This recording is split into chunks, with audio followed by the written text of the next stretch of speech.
already people in here. Hi, Rowan. Hi, Alana.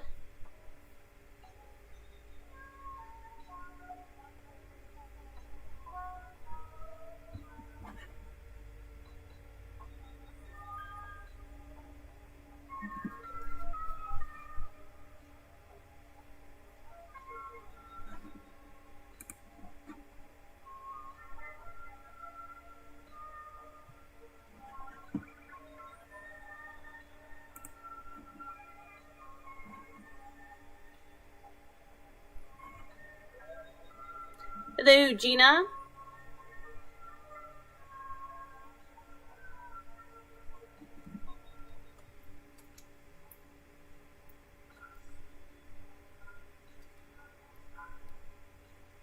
I don't think I actually need this plugged in. There we go. Hey, Megan! You guys can still hear me, right?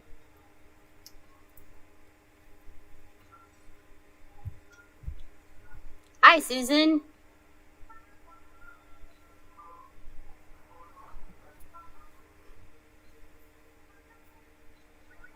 I'm gonna wait a minute and let everyone in. All 10 of us. Today's gonna be really weird. At least at the subject. There's not gonna be so much art today, as there is gonna be thinking.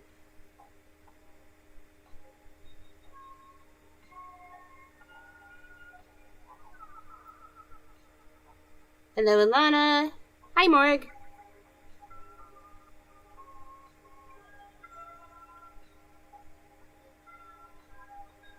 Alright, live from my closet. I'm Faith Keels here. We're gonna talk about stickmen today. And this started off as just me blowing off time and sort of watching. I like to watch paranormal, like ghost videos, UFO sightings, that sort of stuff, as recreation and entertainment. And I came across something that I just honestly have never heard before in my entire life. And what I learned, I have to get my face off the screen because it's distracting me. Okay, there we go. Anyways. Alright, so last Friday night, I was doing my thing, looking up paranormal videos. It was like late at night. I was just chilling.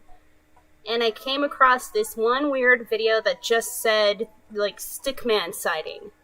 And it was a just short video of a driveway of like a security camera. It was really fuzzy, and there's like this little kind of like a light reflection, I don't know, but it just kind of like looked like a little stick man, and there wasn't really much other explanation than that.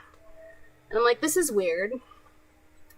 So I looked up stickman sightings, like Googled that phrase, and all these search options came up with people who had incidences where they witnessed or have had sightings of these stick men. And by stick men, I quite literally mean stick men, like this.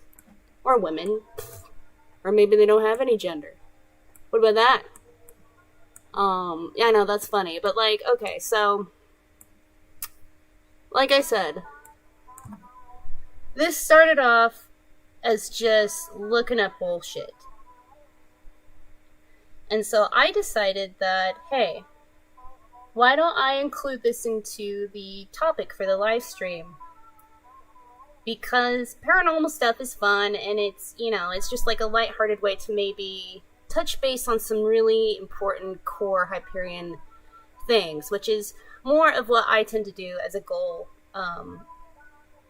to be more conversational rather than be informative, like I'm teaching you a lesson. But I do like talking about Hyperion stuff, so I'm like, how can I go about, things without necessarily being a teacher or somebody who's informing you, but just kind of like being a Hyperion too. I mean, we're all Hyperion, but just kind of like figuring out stuff as well. I lost my train of thought. Oh yeah, so anyway, so I thought, why not bring up the subject of stickmen, and we'll see where that goes, because I was pretty confident that what was going to happen is I would look into this issue of stickmen a little bit more, and I would have this nice packaged little explanation like, stickmen are impossible because of blank. That didn't actually happen. I actually ended up in this crazy rabbit hole of essentially learning aspects of Hyperianism that are a lot more advanced. They're not like the basics. It's getting into like dimensional stuff. So it's really interesting. So I just wanted to start off by explaining that. Now, before we get into like any more of this, I do want to say that I think an approach to paranormal stuff as a Hyperion should be, one, obviously with reason, and two, I mean, it's entertainment. There should be an element of enjoyment. I mean, if it wasn't for the mystery, the ambience, the sort of the what the fuck element, if it wasn't for, you know, like the little bit of fear, the paranormal subjects wouldn't be interesting, right? So I think paranormal subjects shouldn't really be, I mean, I guess if you want to approach them super skeptical, like an asshole, like whatever, like everything sucks, then, you know, that just seems miserable. I delight in the mystery. Even when things are sort of rationally explained, I like to delight into the imaginings of more irrational things.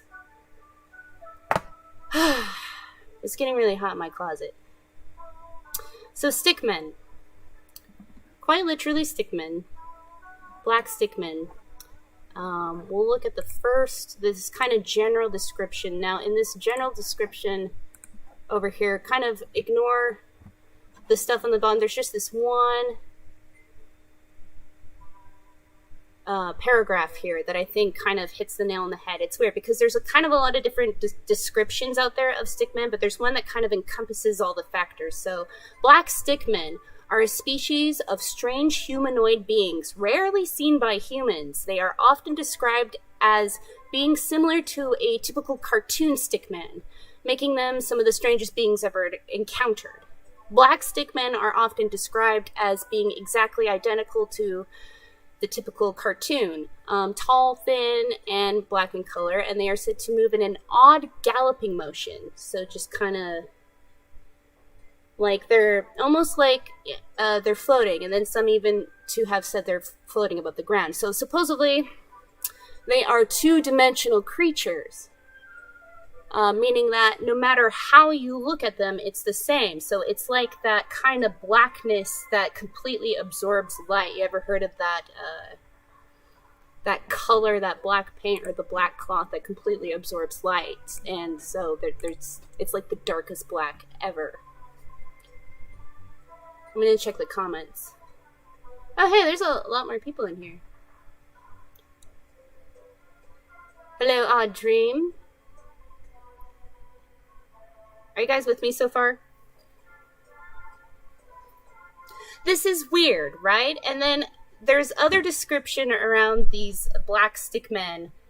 People describe not only are they just kind of like void of light and seemingly, you know, like two-dimensional, because they're just kind of the kind of blackness has no light. There's also sort of these like waves that come off them, sort of like when you're like camping, I don't know if you camp or like barbecue or wherever there's a fire and you sort of look through the fire and it looks like everything's wavy, right? There's that optical illusion that everyth's all wiggly. So they kind of emit that sort of heat-like thing. So when I first saw, I first started off with this weird video that had no explanation. It just said stickman sighting of like this weird, like very faint light that looked like a stickman. So then I looked this up and then I discovered like these sort of descriptors, and then, you know, I start reading up on people's experiences about it. And I'm just like, what the hell is this? Because I've been into paranormal stuff. I've heard lots of weird ass shit. I've heard of lots of weird creatures, like crypto stuff, like, you know, like there's not just one version of a Bigfoot. There's like, or Sasquatch or whatever. There's like different kinds of them. Like, I've heard of all sorts of like weird stuff, alien encounters, things like that. I spent a night with a man who is supposedly cursed with UFOs. That's another story I'll tell you. But like, never in my life have I heard of stickmen, of two-dimensional stickmen.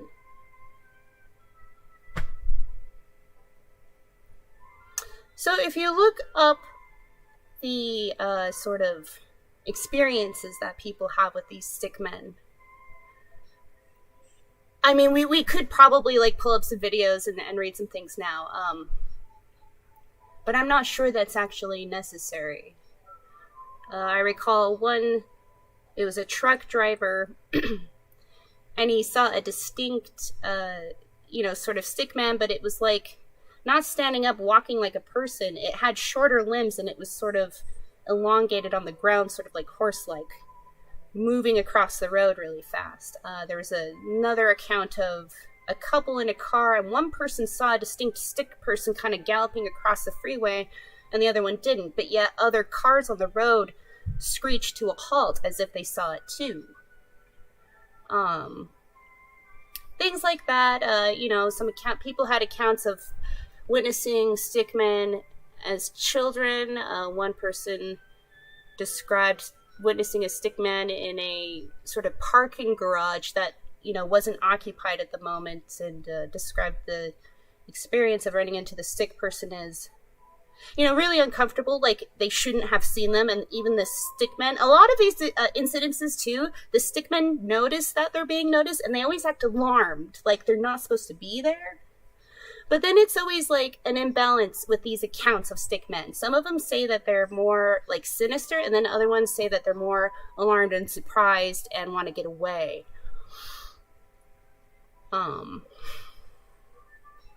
I think that's as far as I got for the stickman that Friday night, and I put a bookmark into it. And at the time, I'm thinking, now, there's got to be, like, super, super rational explanation of this, obviously. I mean, for one, I'm thinking, like, okay, multiple people are just sharing a hallucination.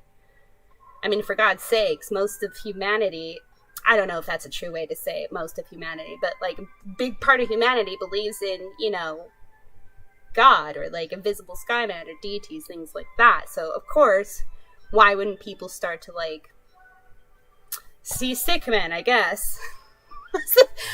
For me, there's no difference. Stickmen, God, I don't know. like, where's the line here? Let me check the comments. Let's see. Susan remembers the UFO man story. Yes, that is a major story. I think that's almost an entire live stream. And I'm actually not sure I should tell that story publicly. Just to avoid potentially coming off as insulting. Because I do like the person who I had the UFO experience with. Let's see. Odd Dream says, I love paranormal stuff, but I'm much more grounded than how I used to be. Let's just say that. Yeah, me too. I mean, oh my God, I used to be the most, well, I still am in many ways, like a really gullible person. I mean, and I think, Odd Dream, you sort of feel for me on this one. There's something about, like, growing up Mormon. I mean, this could apply to people that grow up regularly Christian too. I don't know, but Mormonism is its own special can of fuckery. There's something about, like, growing up Mormon and then discovering, like, literally every aspect of it is fake. You kind of develop this is acceptance to, like, you pretty much could be wrong about anything. Like, I don't know, like, I'm like, I was ready, when I discovered that Mormonism was really, like, when I finally found the rational proof that Mormonism was false, so, like, it was kind of like a bit of a relief, because I thought I was going crazy there for a minute. Anyways, back to stick people.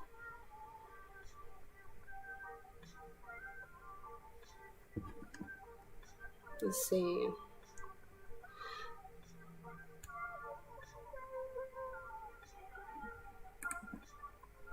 Okay, so I'm going somewhere with this stickman stuff. So yes, I put a bookmark into it, and I went to sleep that Friday night. And because I sort of left a lot of questions unanswered, and in my mind, I'm like, there's got to be like a reasonable explanation for this. Now, people are insane seeing stickman or something, or there's got to be an original story somewhere that inspired people to think that they saw stickman. I don't know. I started thinking about that, but then at the same time, there's like the rational part of me that's like thinking through all this stuff, like, this is bullcrap, like, whatever, like, super skeptical. And then there's like the very like childlike imaginative that's like, but what if it was real? But what if one of those stickmen appeared right now? And I'm not even, and when I'm like on my way to falling asleep, those childlike thoughts kind of take over the rational part. And so I had like nightmares and stuff. I actually had nightmares about stickmen that night.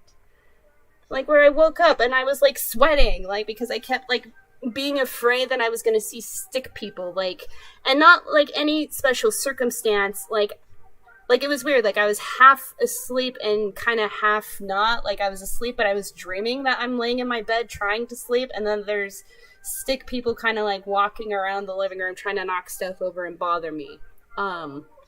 It was really stressful. So there's the fear and the excitement element. So I wake up and I'm like, well, shit, I gotta, I do have a life. I can't sit and look up stickmen all the time. But I did kind of ponder it throughout the days up until today, where I rolled up my sleeves and I'm like, I'm going to produce the answer to like all this ridiculous stickman nonsense. Okay, I'm going to produce the answer. It's going to be simple, and that's that. I didn't find it, if you haven't noticed yet. So where it ended up leading me is I started to look more up on this stickman concept, and it turns out it's turning into this concept of two-dimensional beings.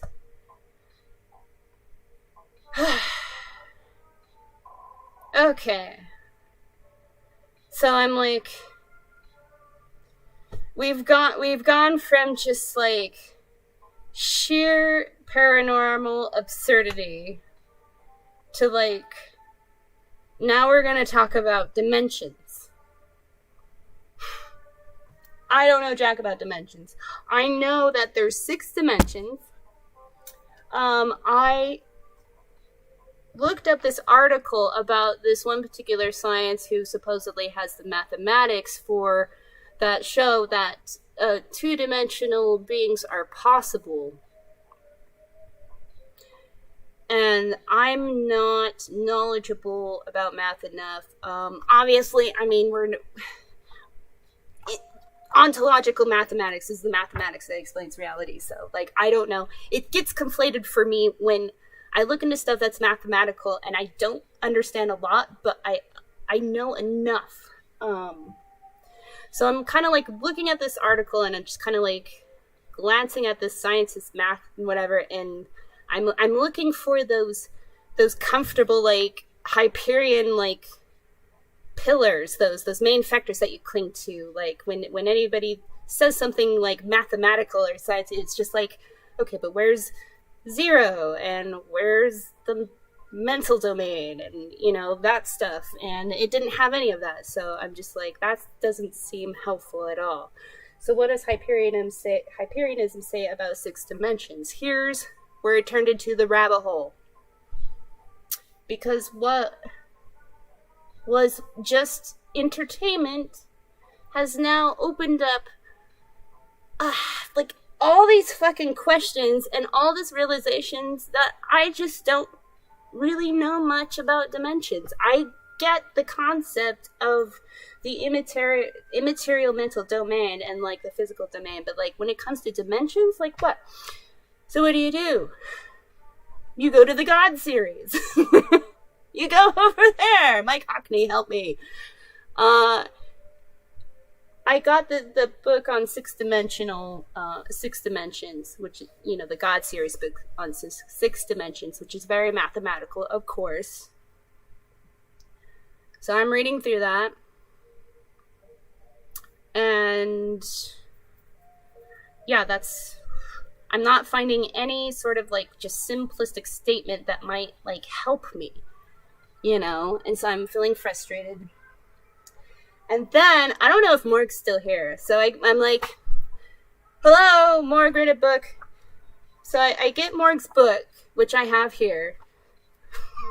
And then I'm like, yes, like, Morg will help me now. Because I was just getting way confused with all the mathematical jargon. And really, I'm just looking for enough information to start helping me, like... Because I know intuitively, like, something's fucky with the idea of two-dimensional beings. Like, I'm like, I don't know what's going on. I don't know how to explain, but intuitively, like, there's something, like, off, right? No, okay, Morg, I'm mad at you. I'm glad you're here. Because I'm looking through this book, and I'm like, alright, Morg will save me. And so I open up, like, the table of contents, stuff like that. Or whatever. And I'm like, six-dimensional universe. I'm like, page 118. Alright, so I come over here to page 118. And what do I find? I find one paragraph. One paragraph. Confirming that, you know, there's 6 dimensions. And then you're like... It's beyond the scope of this introductory book, and however 60 time space is discussed in other books on ontological mathematics. And I'm like, other books? I was just in other books. Ah! So then I took a nap. I know you should have written about stickmen. Like...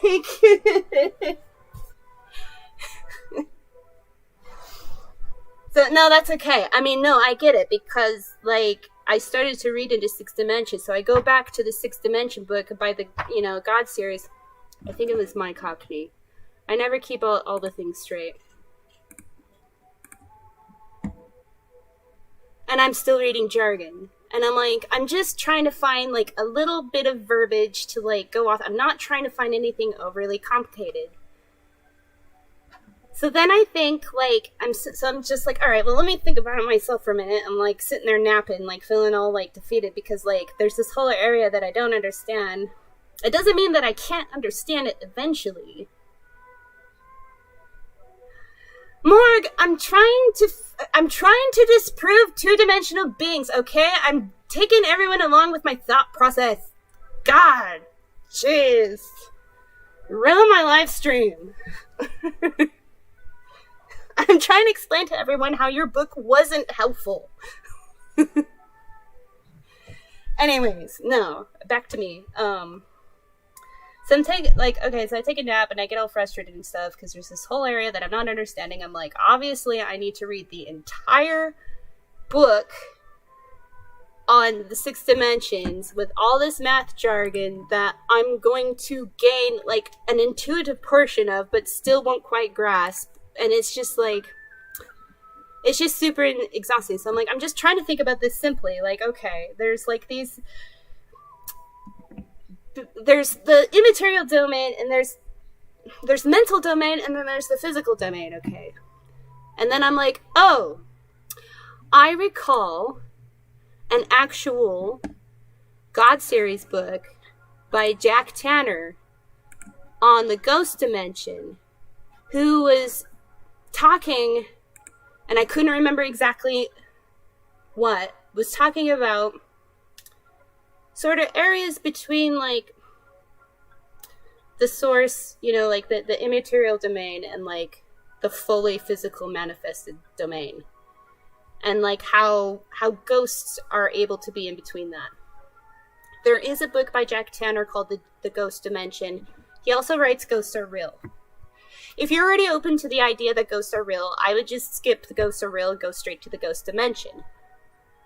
But the thing about the Ghost Dimension, and I mean this like with all love, that book really should be called We Disagree with Anne Conway's Monads.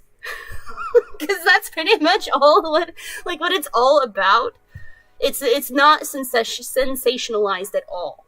If you pick up Jack Tanner's Ghost Dimension and you think you're gonna be like sensationalized with like paranormal stuff, forget it. I mean, like kind of a little bit in Ghosts Are Real, but no, that just goes on about Anne Conway's monads, which is like a materialistic, mechanistic thing to describe it very much in layman's terms.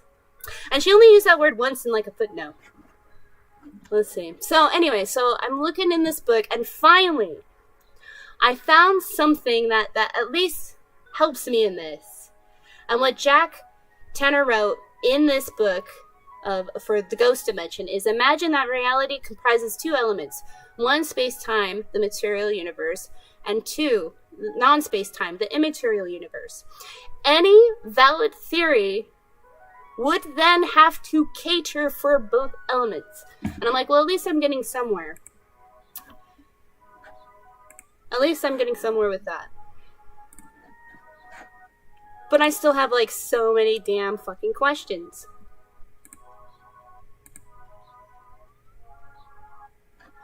So when I think of that in mind, and then I go back over to whatever that scientist's explanation of like two-dimensional beings, I noticed that obviously it's riddled with flaws, but like the biggest thing is that it tries to explain these two-dimensional beings from a empirical, materialistic point of view that completely disregards the mental domain entirely. So that's completely thrown out. However, there is logic, mathematical logic, in sort of this weird, I can't find the right words to describe it, and I don't want to use the wrong words. But it's like, it's just, there's like this, it's weird. It's like, it's not just like A and B. Like there is like in between area where like ghosts exist. There is like an actual ghost dimension. It's weird. But it's really hard to get through the Ghost Dimension book, by the way.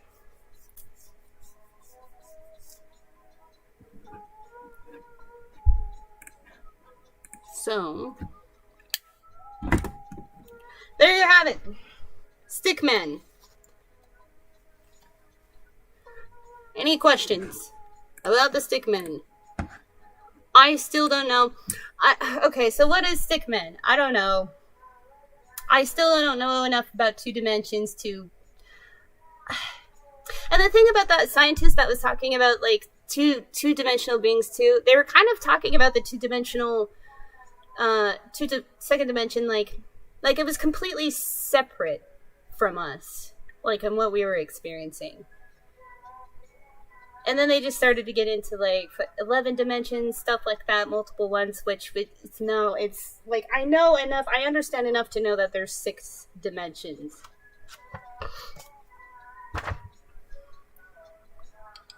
Anyways. Let me look at the comments.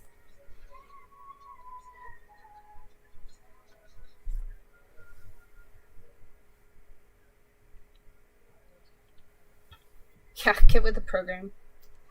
Would it be possible for a mind to occupy or project into a 2D avatar? See, that's the thing. Why would there be a 2D avatar? That's like what I'm wondering. Why would there... Why? What would be the sufficient reason? But then again, there's talk of, like, sort of... It's like... In the Ghost Dimension, there's talk of, like, a ghost body. It's not quite a physical body. There's gonna be I think there's gonna be two parts to this live stream. I think there's a lot of these questions that I would like answered.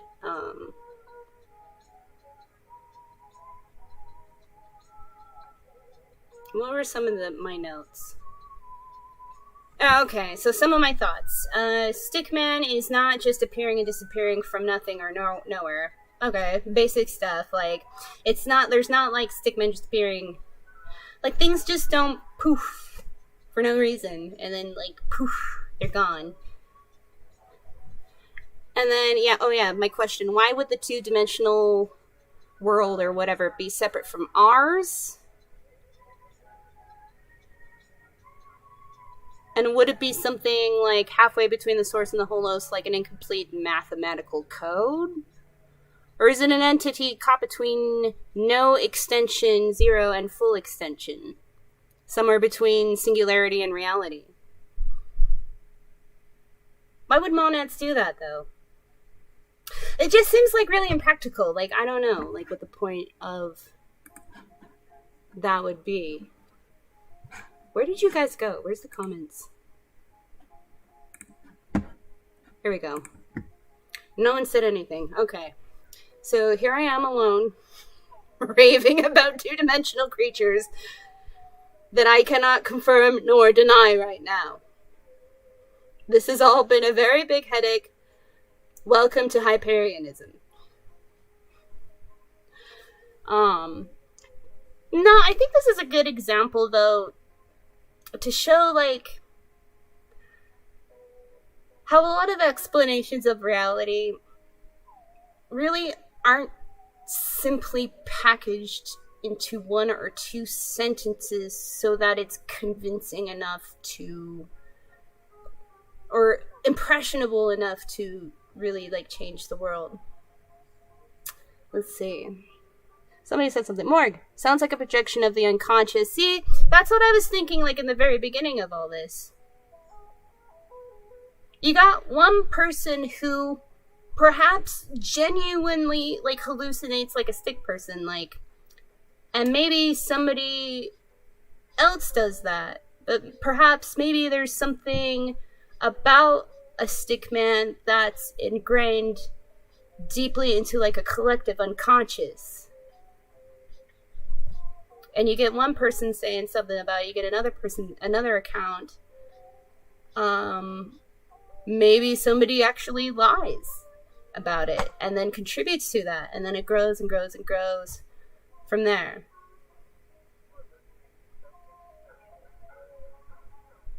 Let's see.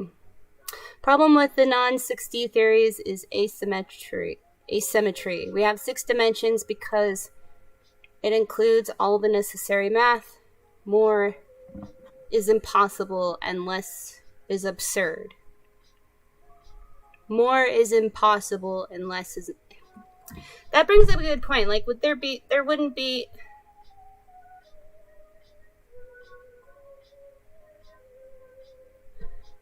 Okay, what are you saying, Morg? Unrelated to this, but I definitely recommend considering alternative frequency configurations. Okay, thank you. Yeah, I'll make a note about that.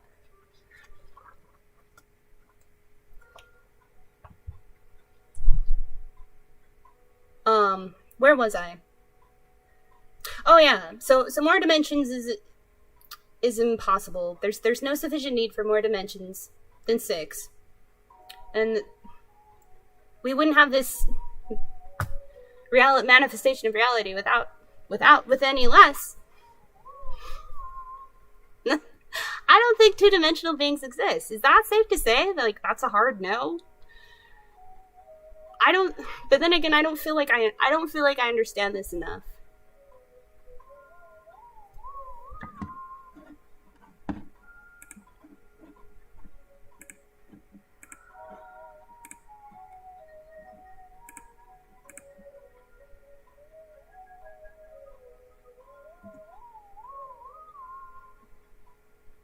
This is great music.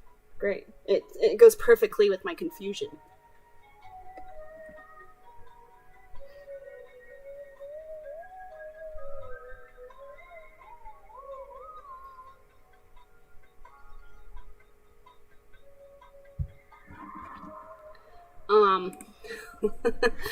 Okay, so I think I've made my point with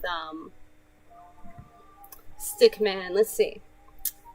What does Megan say? If you were a stickman on a two-dimensional plane, and then you try to introduce a 3D hand, like on a piece of paper, to the stickman, it would just look like a sequence of incomprehensible slices? I can't even try to think about that in reverse. Yeah, see, I feel like that raises more questions than it does answer. Even the very, like, statement or question, could two-dimensional beings be possible? Like, that raises so many questions. And I'm really glad that such a strange and silly subject led me into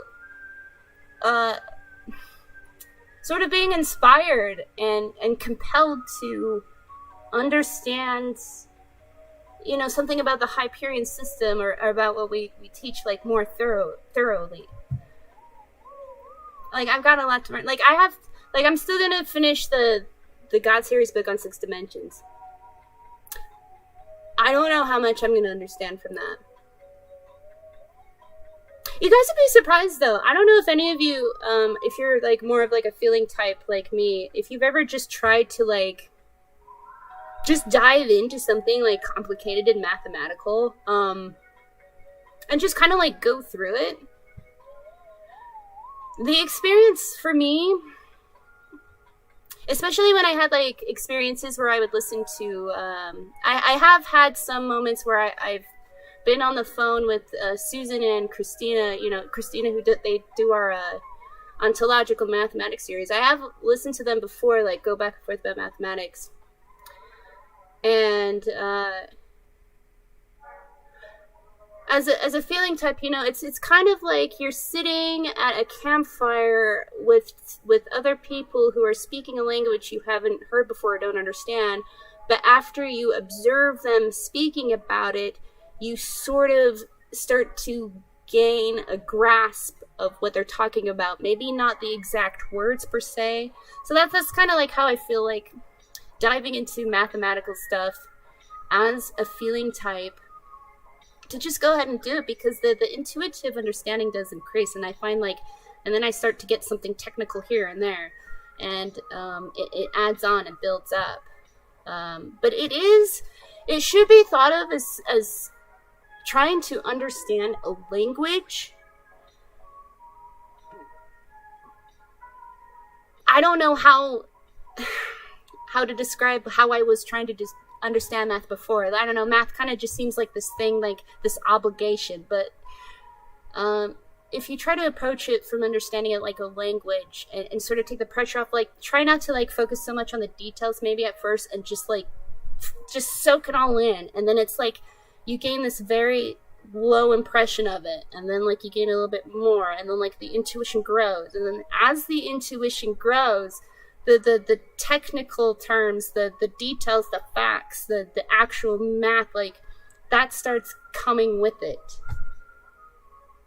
Like, it's like flexing a muscle, you know. At first it just seems weird to think that way, but you can sort of use your feeling, your natural inkling to intuitively think, to help you start to think in the more, like, rational way. I hope that makes sense. But anyways, yes. Two-dimensional stick people. What started off as good, wholesome fun ended up into an extreme rabbit hole of understanding. And I'm glad. So does anybody have, like, any questions? Because I have some questions and stuff. Like, I don't want to, like, drop this, because I want to be able to, like, wrap this up better next week. And I want to be able to learn something more about the 6-dimensional model, and I want to understand more about that, and I would like to be able to share that with you next week. So, like what kind of questions, if any at all, would we have?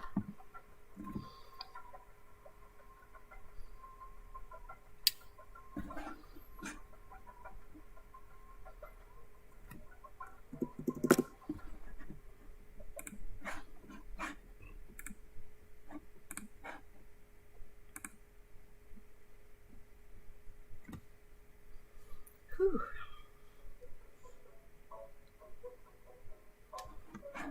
I guess I can pull me back over here. I didn't need to be in the corner. I could have put something more entertaining for you guys to look on there.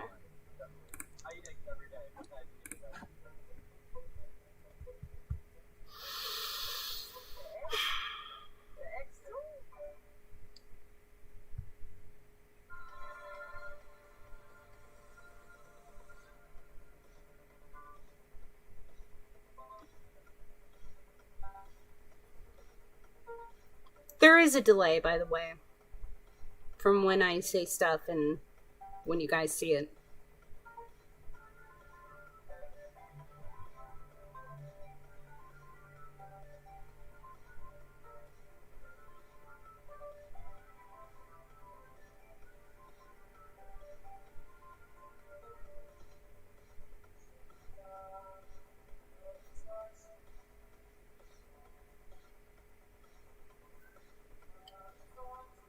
Alright, yeah, so I'll put a shout out for questions.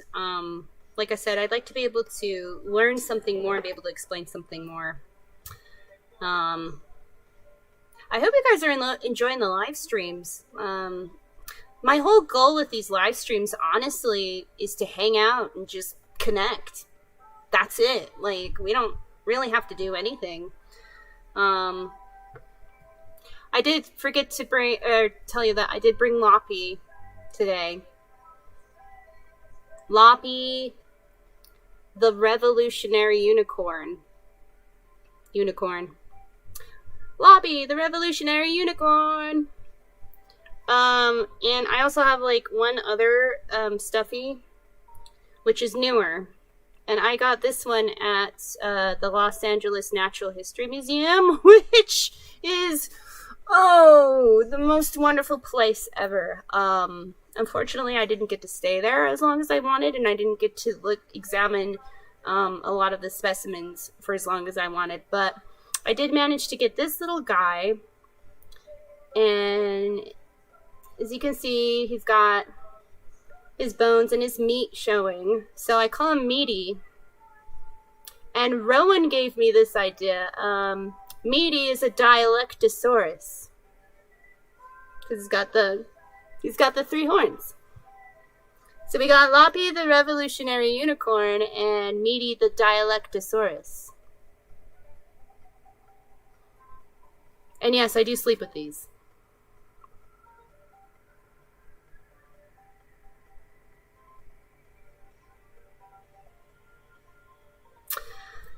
Alright, let's see.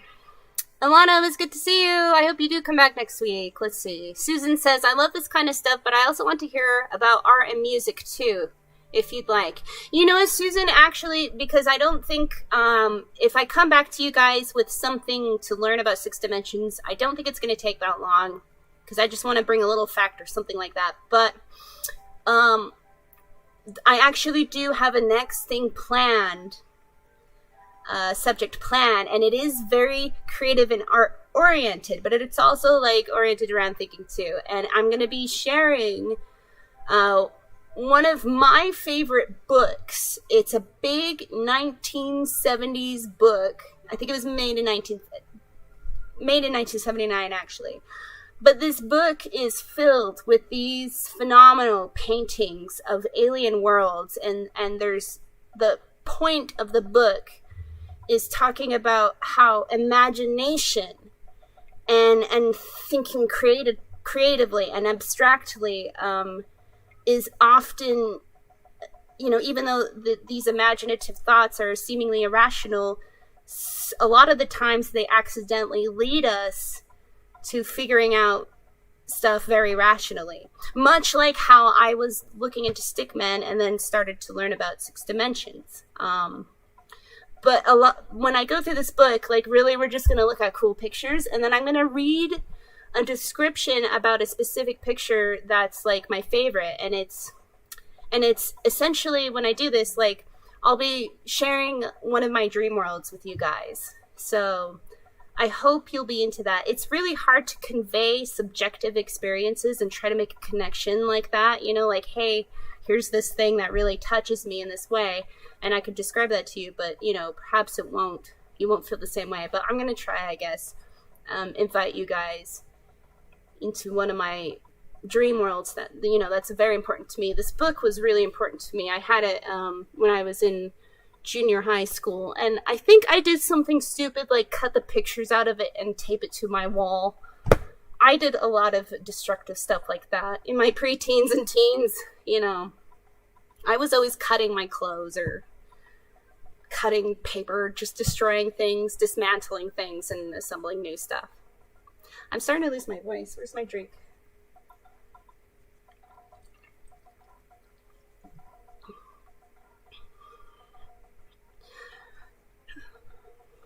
We will have some live streams where I just purely art.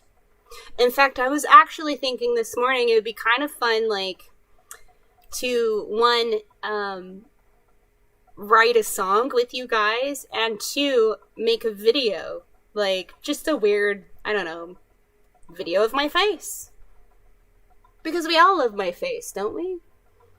That's why we're here. Anyways. I think this pretty much covers today. I love paranormal stuff, but like I said, it's recreational, because some of this stuff, it's just endless skepticism. But somebody do remind me to tell you the story of the man who is cursed with UFOs. Yes, you heard me. Anyways, I'm gonna skedaddle because I want to shower and eat some food. Oh, I should probably do something on veganism lately, because I did go vegan recently and I've hit my 1 month mark. Yay! And I feel so good. Yay! And that's the note I'm gonna end on. Yay! Stay awake out there, dreamers. Paranormal stuff is fun, but just be careful, okay? It's entertaining, but be careful. Don't believe everything you see, and don't dismiss everything either. Stay awake out there, dreamers. FK out.